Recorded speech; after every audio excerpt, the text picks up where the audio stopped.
কি দোলা সাদের অনুষ্ঠান? হ্যাঁ, সাদের অনুষ্ঠানকে সাদের অনুষ্ঠান বলবে না আবার কি বলবে রে? এসেছে বড় আমাকে নিয়ে রোস্ট ভিডিও বানাতে। চলো দেখি আমাকে নিয়ে কেমন রোস্ট ভিডিও বানিয়েছে। বলছি যে ড্যামরামুখী ওইভাবে দেখার কি আছে, যেন দেখিসনি কোনোদিন। বলছি আমি না হয় ড্যামরা মুখী, তুই নিজের মুখটা জীবনে আয়নায় গিয়ে দেখেছিস? এক কাজ কর, বাজারে যা গিয়ে 10 টাকাতে একটা আয়না কিনে নিজের মুখটা একটু দেখিস। আর হ্যাঁ, দেখার আগে না ভালো করে মুখটা একটু মুছে দেখিস। বলছি দোলা দি তোমার স্বাদ হচ্ছে নাকি তোমাকে বলে দেওয়া হবে? কেন রে ড্যামরামুখী, তুই দেখতে পাচ্ছিস না ওর বাড়ির থেকে ওইটাই ওর নিয়ম?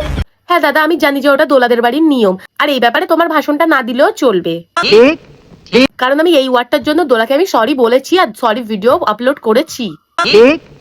জ্যান্ত মানুষকে আবার বলছিস বলি দেওয়া হবে, এ কি রে ড্যামরামুখী? বলছি দাদা, তোমার বদন তো দেখে মনে হচ্ছে মোটামুটি ভালো জ্ঞানী আছো। তা এইটুকু ঘটে বুদ্ধি নেই যে জ্যান্ত মানুষকে বলি দেওয়া হয়, মরা মানুষকে বলি দেওয়া হয় না? আর এইসব কথা বা উঠছে কেন ভাই? আমি তো কোন জন্মে আমি সবাইকে মানে সরি বলে দিয়েছি, আমি সরি ভিডিও আপলোড করে দিয়েছি, আবার কেন ভাই চুলকে ঘা করছো কেন?